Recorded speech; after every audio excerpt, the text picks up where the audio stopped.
Okay, I am. Okay, everyone, we're going to bring the program back to order. Please continue your meals and your networking. I'm going to try the Calvin Booker model, the shh. Calvin, that does actually work. Thank you so much. Again, my name is Patrick Hanna. I have the honor and privilege of serving as chair-elect of the Corporate Roundtable. On behalf of Liberty Mutual and our 40,000 employees worldwide, we're honored and happy to support the mission of the National Black Caucus of State Legislators. You know, President Port in the South, there's certain things that happen all the time, and I don't know if that happens in Indiana or President-elect Gilda Cobb Hunter. This thing happens in South Carolina quite frequently too, but I'll tell you a quick story that's something that happened to me recently in North Carolina. There was a guy who went out to check his mailbox, and he was in a rural part of North Carolina, and the mailbox was across the street.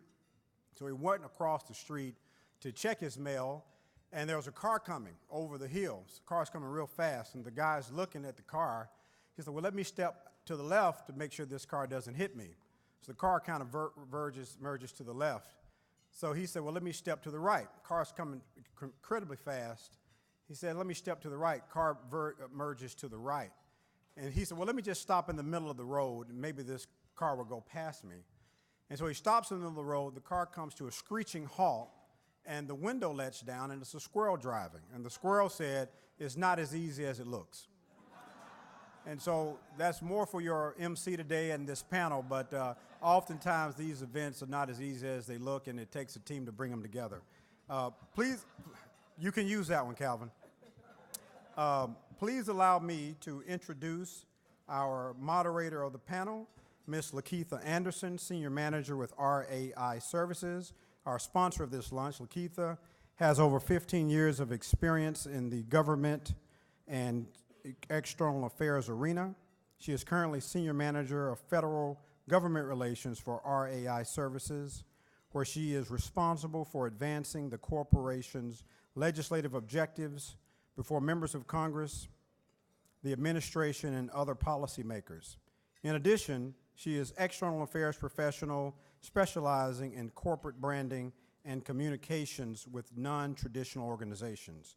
Likitha is a native of Texas, where she began her career as legislative assistant for Texas State Representative Helen Giddings. She continued her political career by next working in the Texas Senate, where she worked on legislation ranging from education enrichment, school finance, to economic development. Most notably, she was a member of the Read to Succeed Education Task Force, assembled by then Governor George Bush.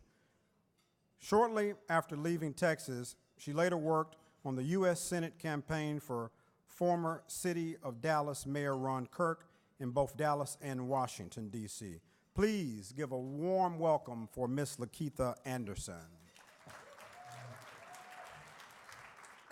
Thank you. Excuse my voice, I'm coming off of a cold or something's happening, so be patient with me as I speak. But I thought it was important. In the past, we've done this luncheon in different sort of settings. And I thought it was important that we have more of a conversation. We have enough speakers during the week, and that's great. But I wanted to have a conversation on the real world of external affairs. Since this is a corporate roundtable luncheon, we want to make sure that we highlight the work that we as corporate roundtables members do in conjunction with our legislators and policymakers. And Paula Hoyton and I got together to decide who we select. And I selected Tonya Lombard. When I first started as a lobbyist with R.J. Reynolds Tobacco, Tonya had recently departed Altria, one of our competitors. And I knew that I didn't know what I was going to do. I didn't know anything about tobacco, and who did I need to talk to? So, 2 lunches with Tonya Lombard, and I am a tobacco expert.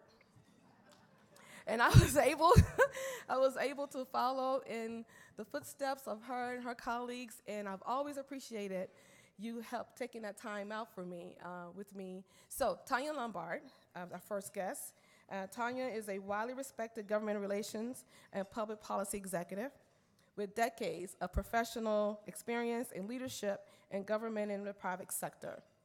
Ms. Lombard currently serves as the head of multicultural engagement and strategic alliances at AT&T. Her core areas of responsibility focus on creating, promoting, and managing the company's brand messaging to minority communities and women through the development of stewardship and tactical community-based relations. Ms. Lombard is a native of the great New Orleans, Louisiana, and is recognized as a confident to leaders at the highest levels of government, business, entertainment, national, civic, and professional organizations. And that was displayed as Reverend Sharpton departed from his session, and he's talking to everybody, but he stopped to talk to one person, and she escorted him downstairs, and it was Al Sharpton and Tonya. So Tonya, thank you for being here. Appreciate you taking the time. Thank you. Our second guest is Camille Joseph Goldman. She is currently a regional vice president for government affairs at Charter Communications. In this role, Mrs. Joseph Goldman oversees and manages all government affairs, strategic partnerships, and investments, consumer protection, and telecommunication regulation from New Jersey to Maine. Wow. Which includes the company's large presence in New York State and throughout New England. Welcome, Ms. Camille. Thank you. I also thought, not to be feminist, but I thought it was also important to highlight two African American women here at the luncheon. I thought that was very important to make sure that was our goal, and next year we'll have two men, so just to make it balanced. But today we have two women. So this is going to be a conversation about their experiences and how they are able to navigate the political waters to resolution, to community outreach, and other initiatives. Second, thank you.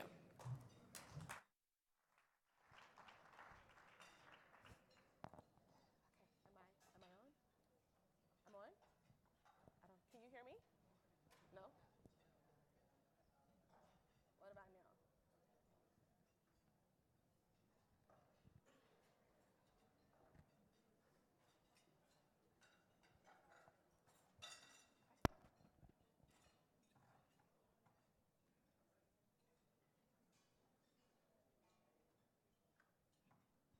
What now? I don't think so. We can hear you. Can we hear you? Hello. Test yourself. Okay. I think I'm on. 1, 2, 3. No.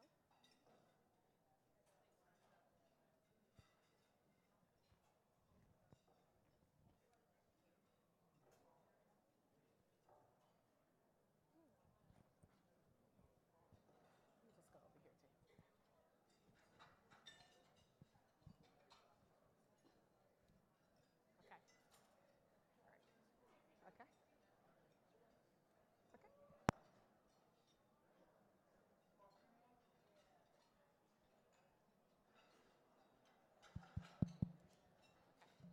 Can you hear me? Hello? Okay. All right. Shh. Ooh, that works. Okay. Good. Okay, ladies, we are going to have a great conversation about how you are able to, navigate yourself through. You both worked in government. You worked in the state of New York. And Tonya, you've worked in the White House, so you've done public service work, and how you've been able to navigate from public service to corporate, and what have been the challenges and experiences from there. So we'll start by first asking, Camille, we'll start with you first. Can you tell us who has been your greatest influence as you navigate yourself through your career? Who has been the greatest influence on you? Sure, and I just want to make sure, can everyone hear me? Everyone can hear me? No, I'm getting no's. No? Is it better? Hi, and good afternoon, everyone. First and foremost, I want to thank the organization for allowing me to speak today. It's truly an honor to be here on behalf of Spectrum, Charter Communications. And I want to begin by first thanking Tonya Lombard, because for me to be a young African-American woman in this space, you don't know me, but you know me, because every time you broke a ceiling, every time you've opened a door, you've allowed a space for me not to be the exception, but the rule. So I do want to thank you for your leadership and for being such a trailblazer. So, from both a professional and personal perspective, I always say my greatest inspiration remains my grandmother. Thank you so much, sis. I am first generation American. I'm first generation, go to college in my family. And it's really a reflection of the hard work of both my parents and my grandparents. I think that, I'm from the Bronx. I'm a New Yorker. I am half Jamaican, half Haitian. That makes me 100% a New Yorker. And, I think it's their courage coming to this country. My father was a wartime veteran in Vietnam. They worked very hard, but it was really on the shoulders of my grandmother, both of my grandmothers, who came here as teenagers, kind of left their families behind with not a lot of money in their pockets, and came and pursued dreams of kind of making a better life in this country. And it's their work ethic. We talk so much today about the different macro and micro inequities that people of color face. And I can only imagine that it must have been intensified decades ago. So if they were able to come and work hard and pursue a dream and not be swayed or discouraged, as my grandmother was, coming to a country not knowing anyone, not speaking the language, not knowing the norms, I hold on to that as I try to navigate both corporate and political waters and try to make her proud. So she remains my greatest inspiration and really the hero of our family. Thank you. Tonya, can you talk to us who's been a great influence in your life? The greatest influence of my life, that would be my parents, who instilled in me to always be able to walk with kings and queens, but never lose the common touch. But there are a lot of people in this room that are very great influences on me. When you work in politics and you transition to corporate America, you're only moving into a different room of the house. And so when I look at people, I saw Arthenia, who worked with me when I was in the White House with President Clinton, Calvin Smiley, and I are still doing lots of great work together. It teaches you about your relationships and how people do have a great impact on you, because for Calvin, we just worked together in Georgia on Kim Porter. My dear friend Sean Combs called me about that service, and we just couldn't have done everything without Calvin. So for that, I love you. Thank you for the relationship. I've got Laura here. Laura, who has been amazing. Amazing. I think I saw Joe somewhere. There's Joe. And Kendrick Meeks, one of my dear friends, who played an integral role in my becoming a great lobbyist in the city of Washington, D.C., because he always had time to talk to me and to strategize. So I want to say thank you.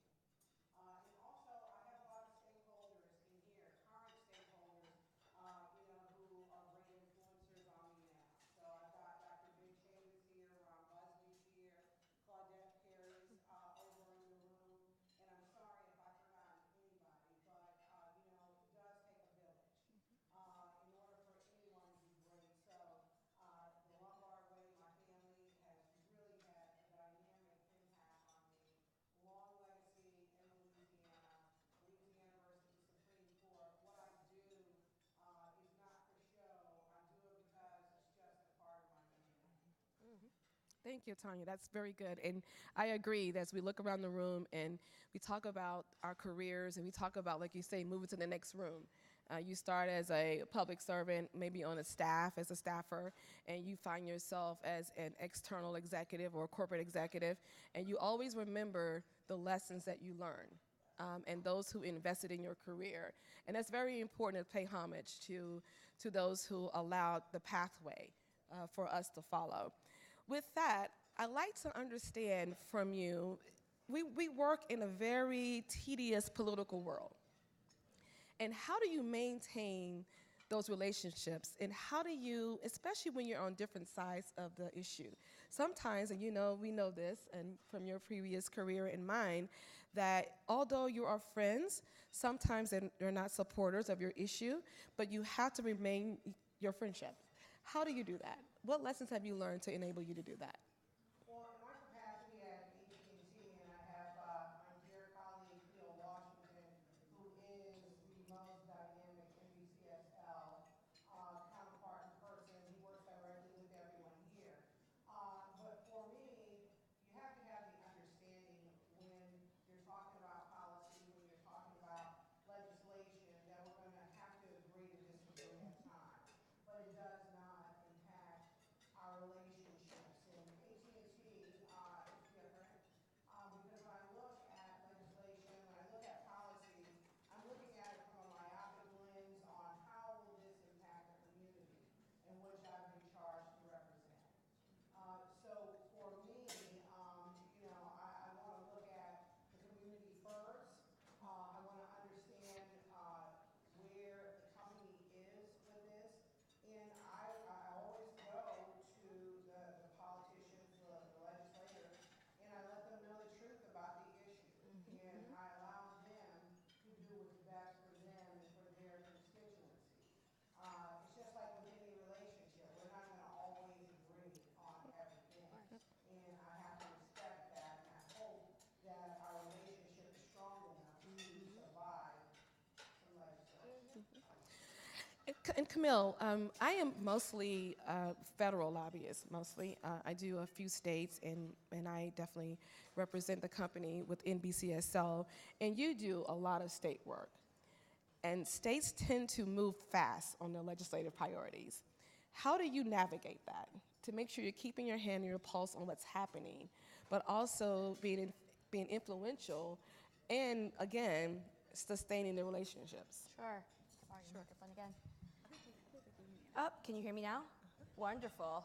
Well, I just want to echo something that Tonya said, because I think that no matter where you are in the dialogue, no matter who you're speaking to, whether it's the great team that you built to help you with these matters. I actually have great members of the team here today. We have Marva Johnson, who represents the Southern region on behalf of Charter Communications here, who many of you know and work well with. We have Rodney Capel, a vice president here for New York City. We have directors here as well from New York City who work closely with folks. So, no matter where you are, whether you're talking to your team, whether you're talking to elected officials, whether you're talking to fellow lobbyists, staying true to your true, authentic self, right? The Camille you get or the Tonya you get when you're talking about a legislative matter will be the Camille and Tonya that you get when you're talking at an event, when you're talking socially.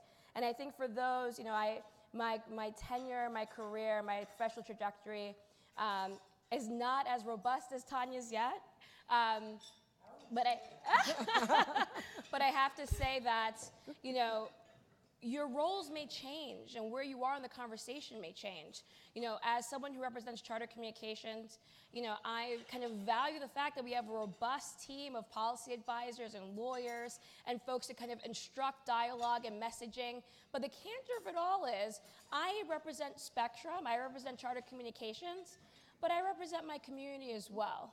And having that voice and thinking through what that voice means in every single room I'm in helps with navigation. So yes, you can sit down, you can track, and many of the state legislators are here. You keep me busy, you keep me on my heels, but on my toes rather. But I can track legislation, but knowing these individuals, maintaining the relationships, and being honest, as Tonya said, I don't think we're going to agree here. And one thing I also want to note, and I know that I'm sure that you've both grappled with, I work for Senator Kirsten Gillibrand as a senior advisor, whether it's on the federal level or the state level, is that there's one thing when you feel like you're representing a principle to a community or to a legislator or to a constituency that doesn't agree with that opinion.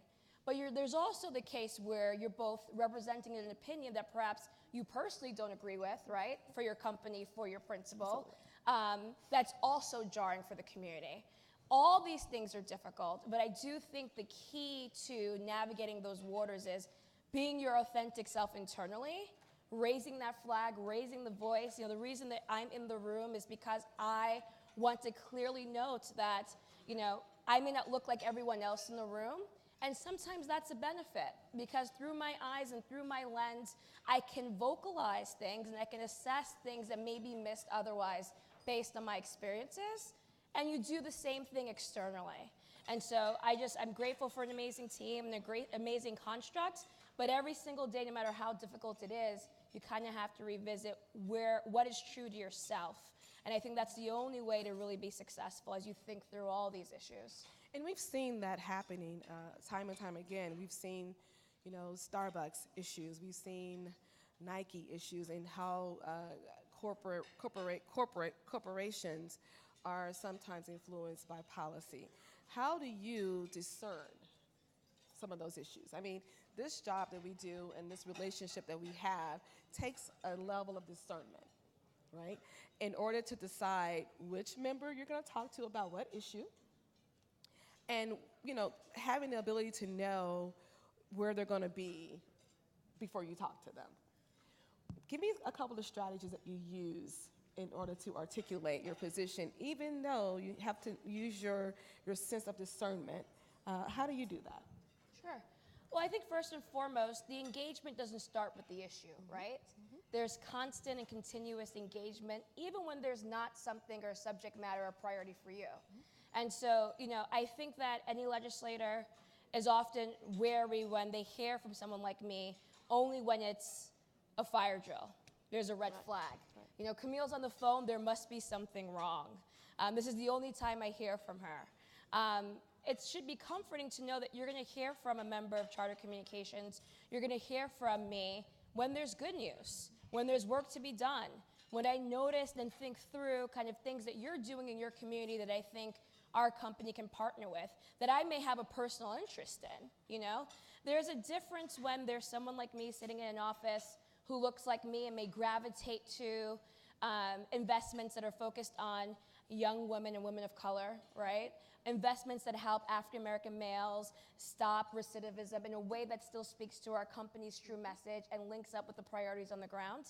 And there's a difference with me then only contacting folks when it's like, so about this marijuana bill, I know you're not really thinking about it this way, but it may pose an HR issue for us. We don't really have a construct which works with what you're pursuing. No one wants to just get that call, right? So I think kind of maintaining, it's government relations for a reason. It's the relationships you build, the relationships you keep, and the maintenance of that is in itself a full-time job, right? And then secondly, I think folks on both sides can really appreciate someone who, and I've been in meetings with Tonya and I've seen her do it myself, understanding the issue in a way that speaks to your audience's interests and where they are on the issue. If I come in spouting corporate talking points saying, right, Charter Communications doesn't like this because, we need a carve out that helps our workers and we can't do these tests, it's like, listen, legislator, I want to talk to you because there are about 35 members of my team that reside in your district. Mm-hmm. Additionally, we're thinking about opening a call center and thinking through kind of a more robust way to engage our workforce in a manner that's meaningful to you.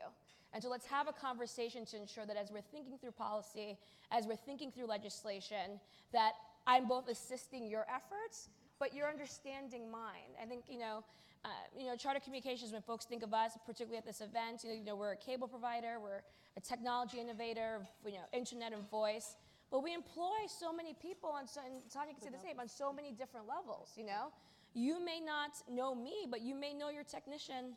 You may know the person who visits your home. And so you want to know from the top to the bottom that you're working with a construct that respects you, your home, what you're thinking through.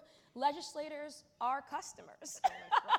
They have to watch cable too, right? You know they watch cable too. They got Netflix, they got Hulu. Right. You know, they keep up with things. And so, you know, there has to be a continuous of efforts to allow for efficiency and effectiveness, both from what I'm delivering as a business, both in my rapport and maintaining relationships and understanding what's happening in that community in real time. So then when there's a divisive item or a divisive issue that we can't see eye to eye on, it's not a deal breaker. Right. It's part of the organic relationship. And Tonya, for you, I would like to ask, for those in the audience who are legislators and who aspire maybe to transition into corporate affairs, I don't know if you're telling anybody that, but, or for other corporate roundtable members who are looking to do something different, we have great jobs and enjoy what we do, but maybe looking forward to something different. What's the advice you give to someone who's looking in this room right now, who's thinking about the future and their next step? You've done a lot. You're well respected, from public service to your external affairs position, and done things in between. You've been very involved politically in the party and with everyone else, and I think that, you know, the new book that's out for the colored girls who consider politics, I think you're missing from that, but that's my own opinion. Right, right. But, you know, that's in my capacity as a staffer. And it's one of the things I treasure. You know, once a staffer, always a staffer. And you have respect for the people that brought you to different places. Once again, I go back to the political house. For those people who are looking to transition as a legislator or just to get into the corporate realm, you're in the best position of everyone because you have the opportunity to understand what industries are peaking right now, what is it that you love. You know, for me, when I was leaving the White House, I just knew I wasn't going to go and work on any more campaigns for a while. I was gonna, you know, as Kendrick said, take a Dave Chappelle break, but I needed to go work somewhere. So I looked up several companies, and at the time, you know, I was young, and honestly, how I got to Philip Morris was they owned Miller Broom. And so I was like, wow, I can go work, you know, for this company and travel and do all these conferences. And when I walked in the door, I hadn't actually done my homework, and I didn't realize they owned Miller and Kraft and a whole host of companies. But that's another story. But for all of you, I think as legislators, you have key relationships, such as myself, such as Likitha, such as Camille. And there is no harm in saying, hey, I really would like to sit with you because I want to understand, you know, what is that track? What are the opportunities? And I guarantee you, if you sit with any of the three of us, there are opportunities there. You just have to sit and socialize what is the best fit for any one person. Some people, I may say, you know what, we really need a consultant in that area. Let me follow up with Cleo. Let me, you know, try to figure this out. But it is different, but you're in the best position because you all see all the corporations as you work, and you have that opportunity, and you should ask, what jobs are available? How many minorities do you have in the pipeline? You know, what is your diversity profile? And I don't say use that as a leveraging point, but it better assists and it helps you to understand, okay, where your position and where the opportunities lie within these corporations. Well, Camille, you have a tidbit there on just. Oh, I couldn't agree more. I think, you know, I started my career in New York State. I had the fortune really of, while attending NYU, starting to work full time my freshman year on campaigns and for different elected officials. And it kind of started from there. But I honestly didn't really, you know, I was always waiting for this holy grail. You know, if you're in government, there's always this like promise of the private sector but no one really tells you what that means. You don't really know what they do. There's some money over there, but how do you get it, and what does that mean? And I was recruited, you know. I didn't intuitively kind of know how to take that first step.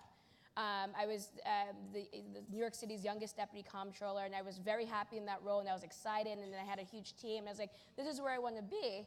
And then I got a call. Now being on the other side, I think because of the efforts like Tonya and yourself, you know, there are folks on the other side that are not invested in leaving it to chance. That it's not enough for me to come over and say, I made it, I'm here. But to pull someone else and create a pipeline and think through those pipelines across industries and sectors. You know, there is a real intersectionality between technology and health and all the emerging industries right now. So how are we kind of parlaying our expertise and thinking through strategy so that someone in this room isn't just waiting for a call from a recruiter, right? And kind of blindly thinking that, you know, there's an opportunity when I'm ready or when I stop or when I call it, instead of thinking through pragmatically, even if you're in your careers now, where you are now, you know, I may want to do this, so let me start thinking about what that may mean and who I need to speak to. I'm already signing up for my coffee with Tonya. Not after me. I'm first. I'm first, Camille. But, you know, it's not like someone provided like a roadmap, and I think that that's why I felt personally that I wanted to be different for not just the next person's experience, but the experience of someone who looks like me, right? Who's you know, who is kind of is thinking through their next steps in a way that isn't kind of falling on their lap, but is working very hard. And that's the work ethic that's on this stage, and that's the work ethic that's in this room. Well, thank you both. We're nearing our end of time. I have really appreciated this. I wish we had a little more time, but I hope that you have enjoyed our conversation and wanted to make sure I express my gratitude to you, Tonya and Camille, for taking time to come.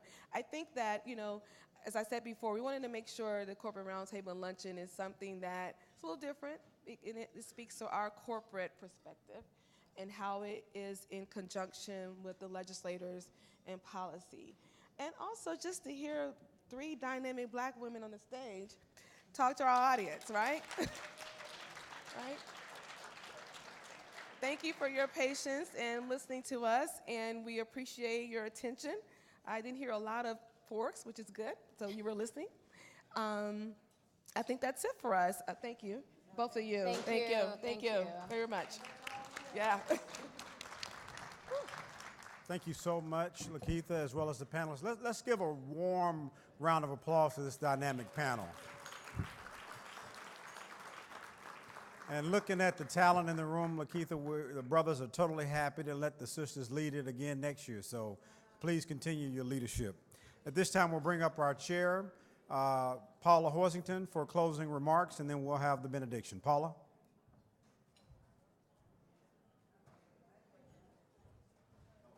Thank you, Patrick. Can we give our ladies another round of applause? Dynamic conversation. Thank you all for sticking in and listening to the conversation. I hope there were some nuggets that you were able to take back with you. Right quickly, I would love for all of the members of the Corporate Roundtable to step quickly up front so that you can see who are the team behind NBCSL. All CRT members, please step forward.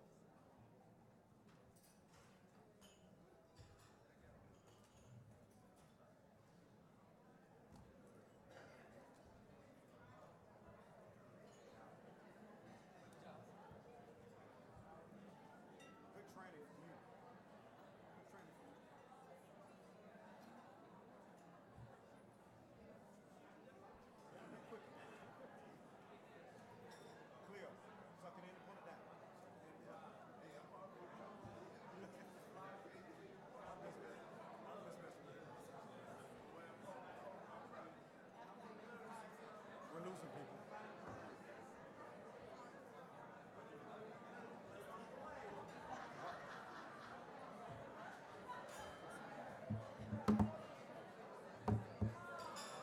Paula.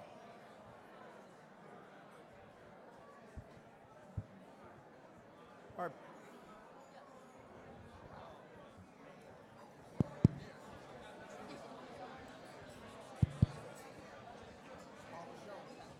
I'm going to give you guys another mic, too. Okay. No, right here. You did And then we'll come up for a picture. Ladies and gentlemen, please. The members of the corporate roundtable. Perry Daniel with K-12. Patrice Webb with American Beverage Association. Cleo Washington, AT&T, a fan of Tonya Lombard. Houston Smith, Alabama Power Company.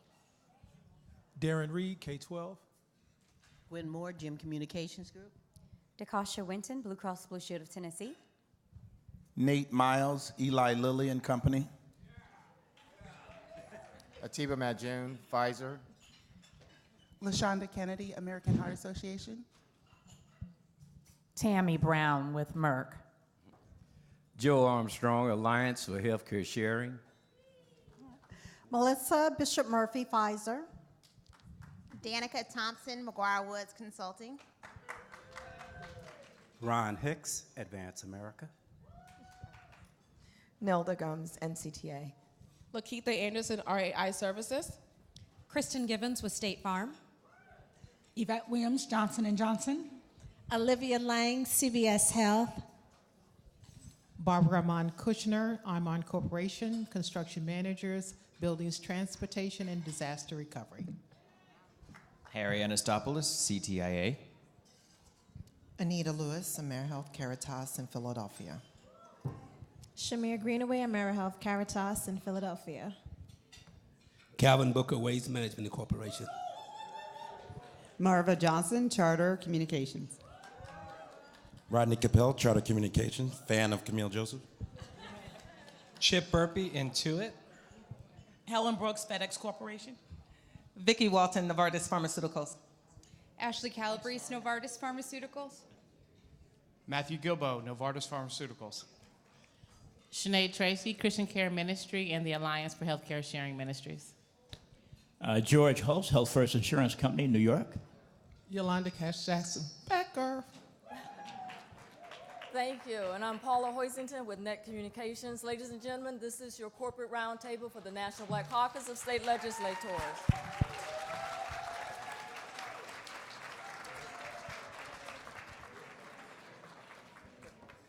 Let's close it before we do that. Just 1 second. We're going to go ahead and stand for the benediction, and we'll do the photos afterwards. CRT members, please remain in your places. Again, Patrick Hanna, Liberty Mutual, Chair-elect.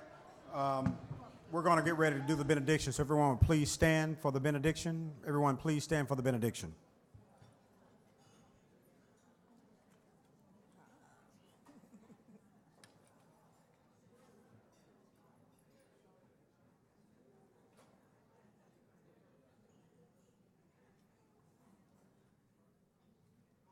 Dr. King once said that our lives begin to end the day we become silent about the things that matter. This organization means a lot to so many people, and the people you see here today before you are investing to maintain the significant work that this body does in the state capitals. But for your work for public policy measures, many of us would not have these jobs today. So we stand on your shoulders. We recognize the commitment that you've made to your districts and your community, and we say thank you, thank you, thank you.